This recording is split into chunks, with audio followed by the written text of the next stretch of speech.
Hi, everyone. Welcome back to Bufnagle the podcast, where we explore entertaining and enlightening discussions of the adventure of life and all things good.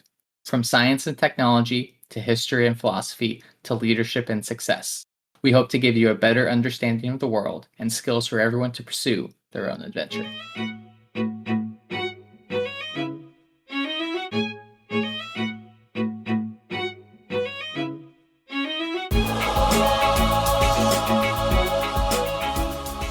Hi, everybody. Welcome back to Bufnagle the podcast, where we talk about all things good in the pursuit of the adventure of life. I am Rafe, and I'm your host tonight. Solo? Well, that's how it goes. I will speak so low you cannot hear me. Yeah, this is the dad joke podcast.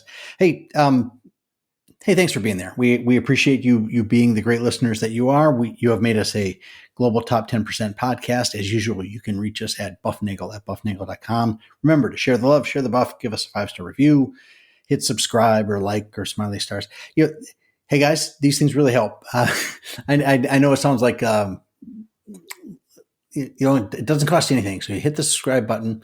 It might not seem like a lot to you, but it does. It matters a lot on our end to keep our global position out there where it is. It's a very valuable thing. So we appreciate you guys who have subscribed. Those who haven't subscribed, we appreciate you listening, and we appreciate you in the future hitting the subscribe button. Remember, tell a friend to listen, and you will get a free episode, and you can hit the buy me a coffee button and buy me a coffee or a coffee mug or I don't know, Tesla or something like that. Hey, maybe you could buy me a toaster. All right, that is the topic today. It's not a real big topic, but the reason we're talking about a toaster tonight is that I found today, after wondering this for a long period of time, a question that I will tell you what it is. I came across an answer today. Somebody had posted something that I found after 4 years of searching. I found the answer to a question that I had, and I will get to that in due time, exactly what the question is. But I was making toast the other day. I think you all know the general concept of toast. You take bread and you heat it up with radiant heat.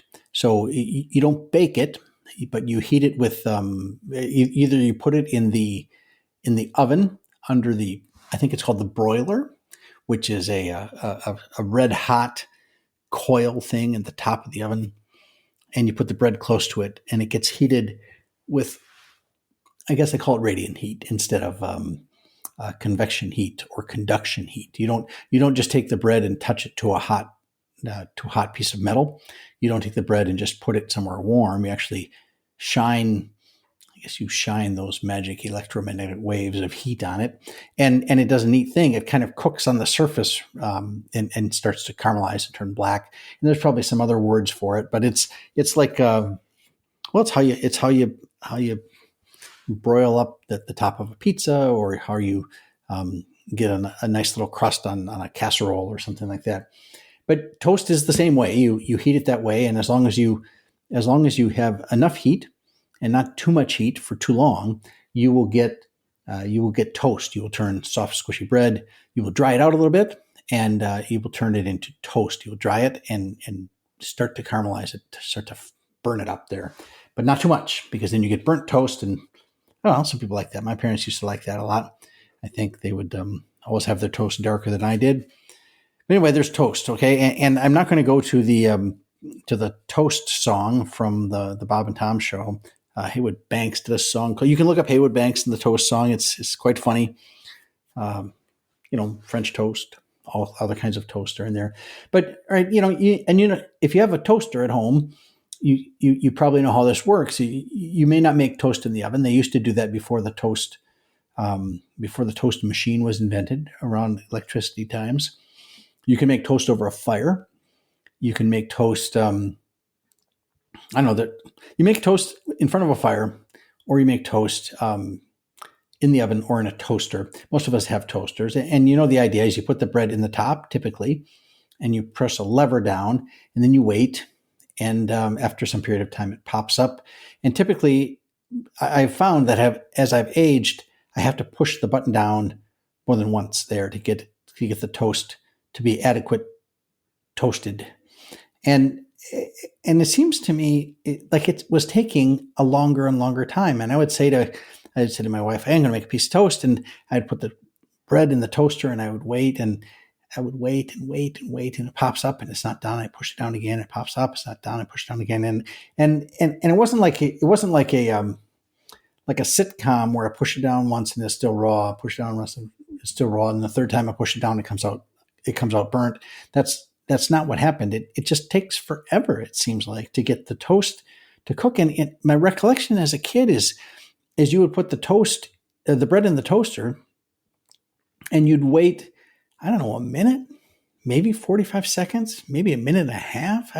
And you turn around and if you didn't pay attention, it would burn. I remember Pop-Tarts catching fire in toasters, and it wasn't, you didn't have to turn it up very high to do that. You had to just watch these things very diligently back in the day. I'm talking mid 70s or early 70s to, I don't know, into the 90s, I think. These things, it just seems like it went faster. And I was wondering, I said, I took two big questions about the toaster recently, and these have both been answered over the last couple of weeks, and one of them today. And the first question, well, one of them is why doesn't it go faster? And I have that answer, and I'll give that second. And the first one is what's with the cancel button on the toaster? I never had a cancel button on a toaster. You push the button down, and when it got done, it would go back up. And I never really thought about what it's doing inside with how the toast pops back up. So I did a little. Here we are at the Buff, doing the research that you guys should be doing, but you're busy doing other things like watching cat videos on your phone. So we didn't have a cancel button. So the question is, how does a toaster really work? And then what's the necessary thing for the cancel button? And my thought was, I guess I never really thought about how it worked. I know you push the lever down and you could feel it kind of click at the bottom. It would catch on something. There's like a spring in there. And then after a while, the spring would release and the toast would pop up. Sometimes my cousin had a toaster. The toast popped so high, you could actually put a plate underneath it and catch it above pop out of the toaster.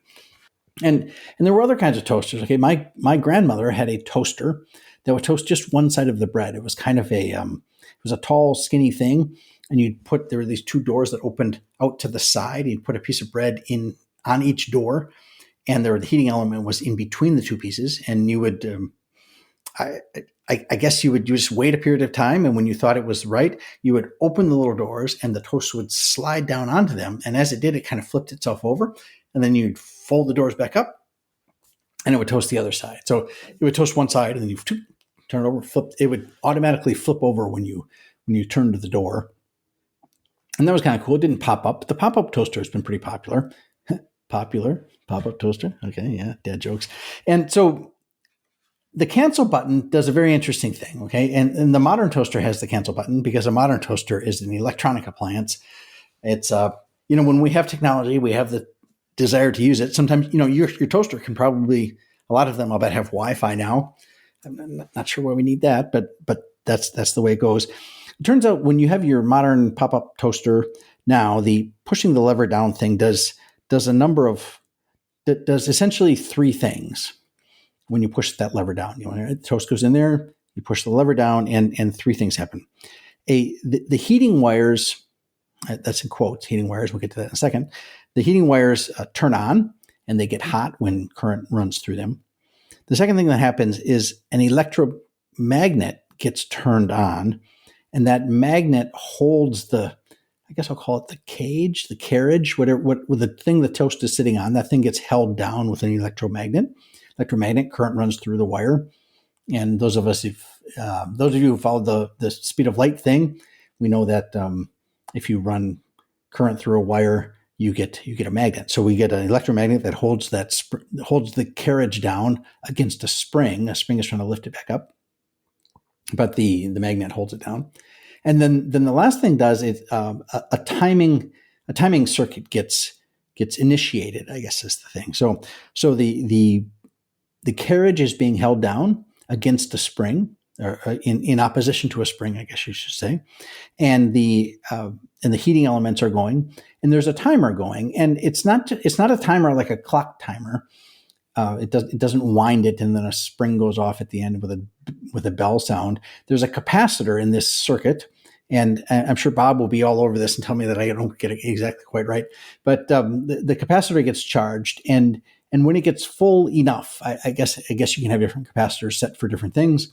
When the capacitor gets full enough, it shuts off power to the electromagnet. It actually turns the magnet off, which releases the carriage, and the toast pops up. Or, well, it could be bread at this point, but whatever was in there gets popped up, and the power gets shut off to the electromagnetic to the electromagnet and to the wires things. The wires cool off very quickly, and the toast stops cooking.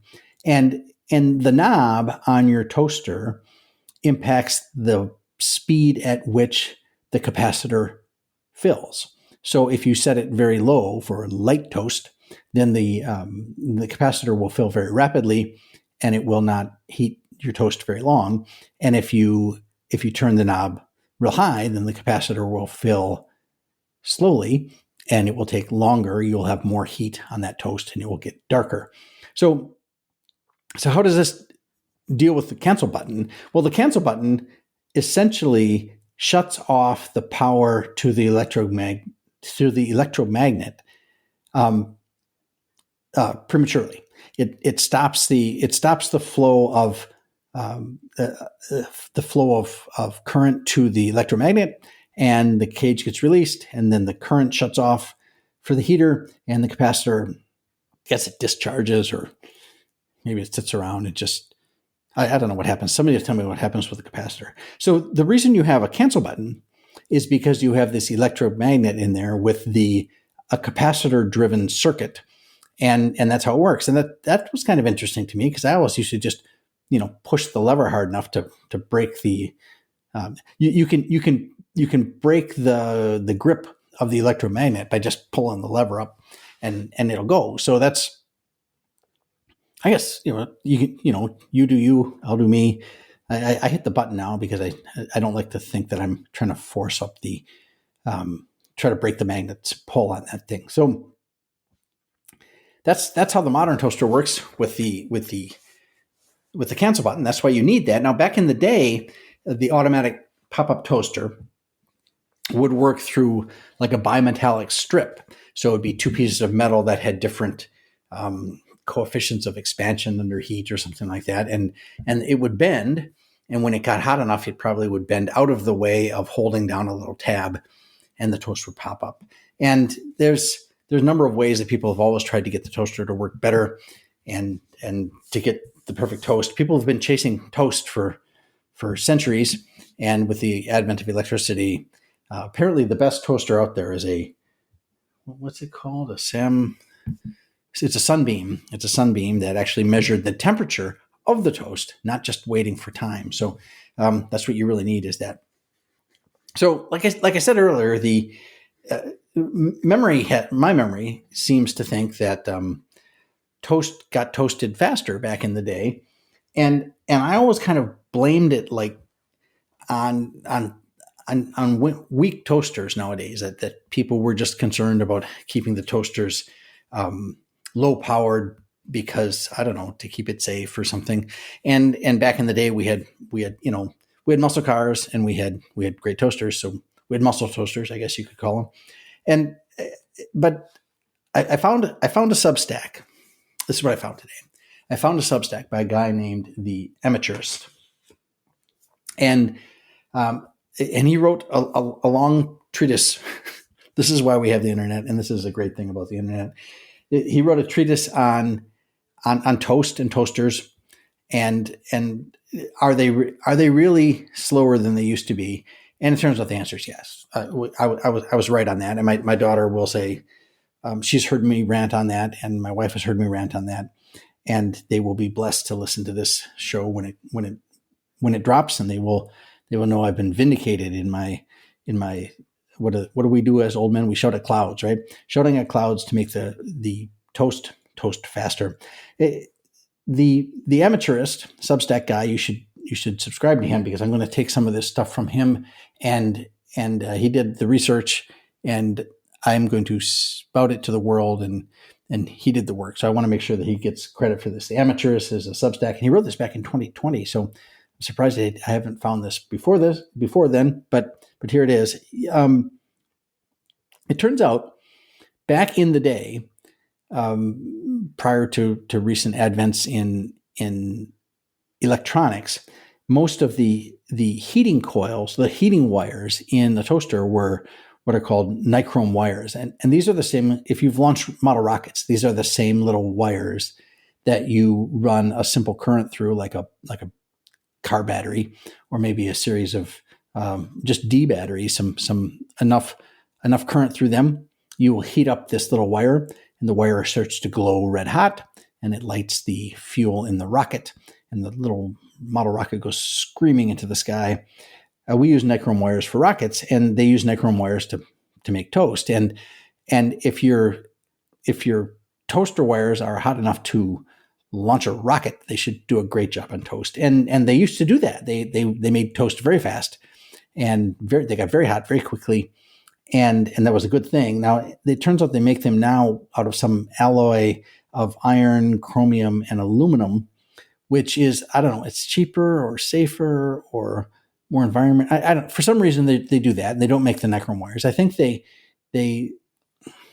I don't know. Maybe it doesn't rust or corrode. Something, I forget exactly what it was, but they use this iron, chromium alloy, aluminum alloy, which it turns out that these new wires can break, and then your toaster, you will get less toasting if a couple of the wires break in your toaster, and they can actually wear out. They can start producing less heat as time goes on, because they get, I don't know, something. I didn't really get it, but they're less durable, and they start to wear out, and your toaster can start to fail. It doesn't. They say if it starts taking longer, that maybe the wires are bad. And it seems to me like this is a pretty simple idea. I mean, I don't have to replace the coil in my oven. I don't think I do. Maybe that's the problem with the pizza. But we're using coils that are not as robust as we used to do. That's one thing. The second thing is with different kinds of things, that people are toasting different kinds of things now than they used to toast. So you may have a setting for bagels on your toaster, which actually is supposed to shut off one side of the coils, not the other side. So you toast the cut open side, but not the baked side, I guess. So if you slice a bagel in half, there's an open edge. And that open edge is the part that's supposed to be toasted. And apparently you don't want both sides of the bagel toasted. So you put it on a bagel and you'll toast one side. But when your modern toaster, you'll be toasting it now. You're running that circuit. You're doing the electromagnet, but you're doing it with a weak heating element. And you're now doing it in a wider slot. So the bread substance is farther away from the coil than it was before, and that's gonna slow down. And then the third thing, this is where the Amateurist really went to town on this. He, I want to point out that the word amateur, we always think that this means somebody who doesn't get paid, and it turns out he doesn't get paid. But amateur is from a Latin word, which means to love, and a true amateur is somebody who loves what he does, and that's, if you read this Substack post by the Amateurist back from 2020 about toasters, you'll find out he loves doing this kind of research. So here's a little snippet of the Substack where he really tells you why we are wasting our time toasting now, and we didn't waste it before, and it has everything to do with power. He says the crux of the issue has now arrived, and I'm going to paraphrase some of this stuff. In terms of power, most toasters just use conventional 120 volt household outlets, although there are others that can go up to a household maximum of 240 volts. Like if you had your oven does that, okay? So your oven, your washing machine, your refrigerator, your dryer may do that if it's electric. All these things, if they're electric, they might run 240 volts. The electricity started to spread. When electricity started to spread and became standardized in the 1880s, regular customers used 110-volt supply. Thanks to coupling wires through a distribution network, Edison patented a way to run 220 volts through the same circuits, and this remained the case until the 1900s, when voltage crept up to 112, 115, or even 117 voltage. At the end of World War II, the standard voltage in the US and Canada became 117 volts. It rose again in 1967 to 120 volts. The thing with voltage is that it's measuring the pressure of the current. To use a water metaphor, it doesn't actually measure the rate at which the electricity flows. That's the wattage. Now, I'm sure Bob is going to, and I don't know if that's the right way to say it, but wattage is power, okay? And watts are energy per second. It's joules per second, and it's the ability to work. Energy is the ability to do work, and if you have energy per second, that's how much work you can do per second. And everything that you measure on these electric devices that you have. This little space heater that sits next to my desk, if I pick it up and look at the bottom, it says that this is running, this is 1500 watts.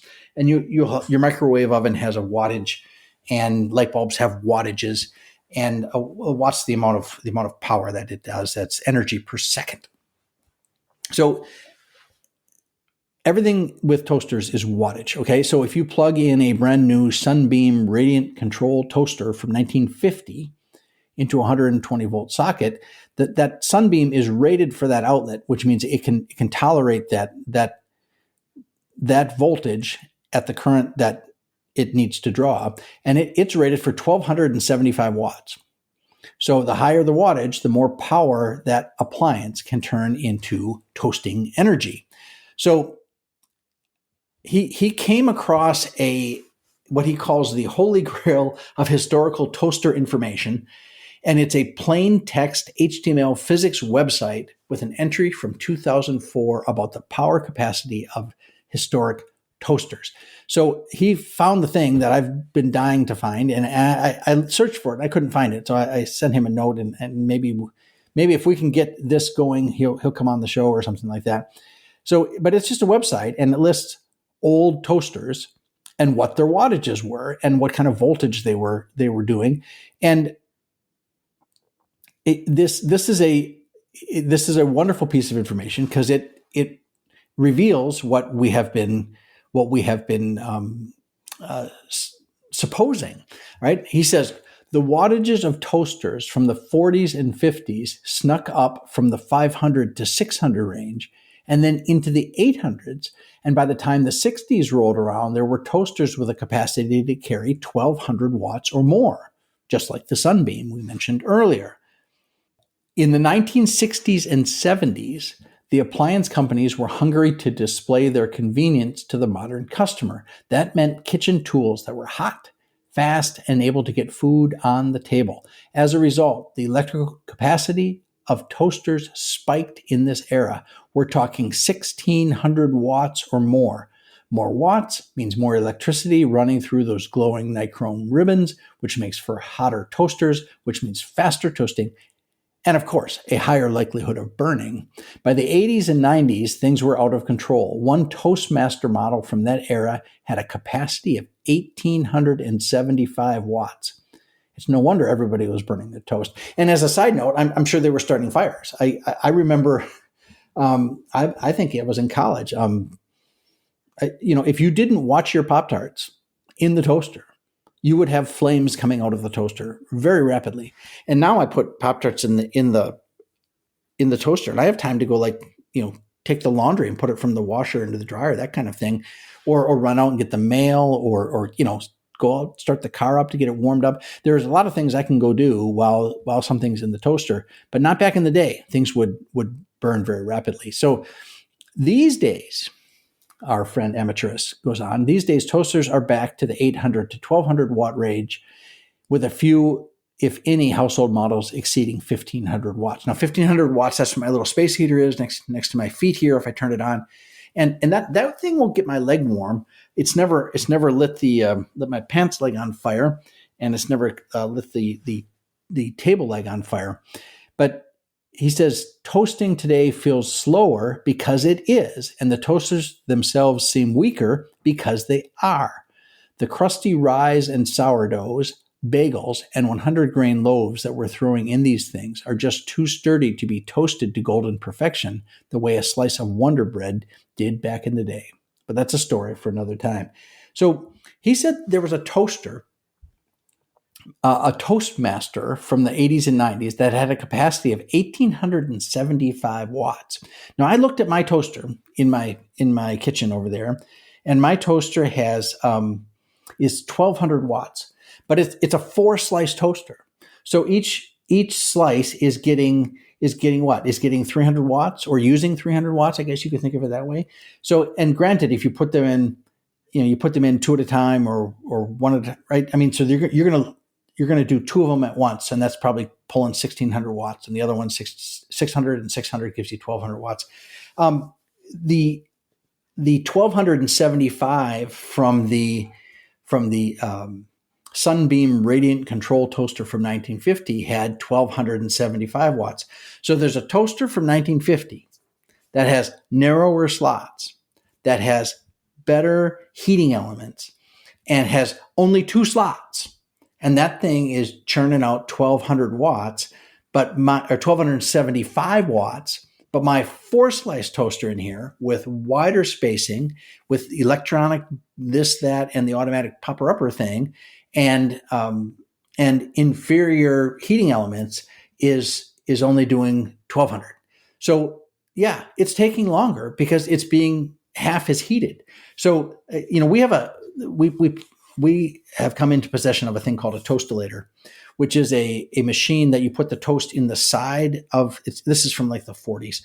You put the toast in the side of the toastolator, and there's a like a conveyor at the bottom that moves the toast sideways across the heating elements. And when it's done, it the toast drops out onto a plate. And that toastolator has 1 slot, and it's running somewhere between 600 and 850 watts for a single slice, right? And of course, the motor to run it. So, yeah, the toast is being cooked more slowly. It's probably safer. I agree that running fewer watts is going to be a safer toaster. But keep in mind, the Easy Bake Oven that my sister had circa 1974 was it cooked little cakes with a 40-watt light bulb. And it cooked them, but it took I forget what it was. It was 45 minutes to cook a little cake about, maybe the size of a hockey puck.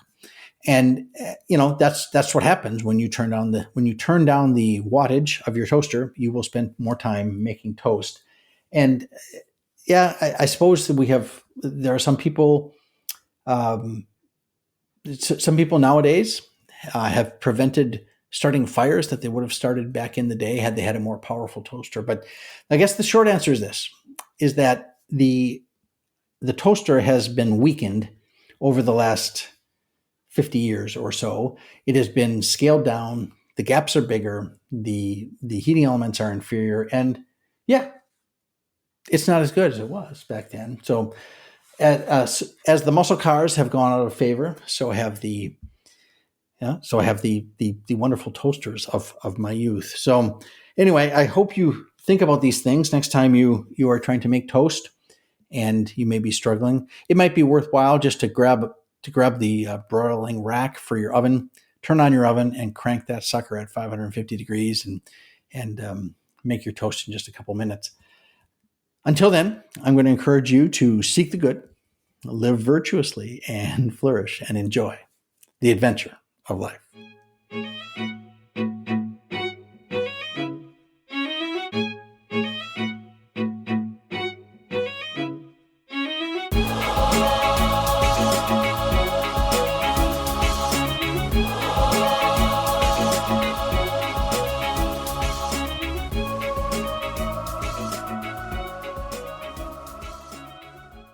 It's going to be a great day.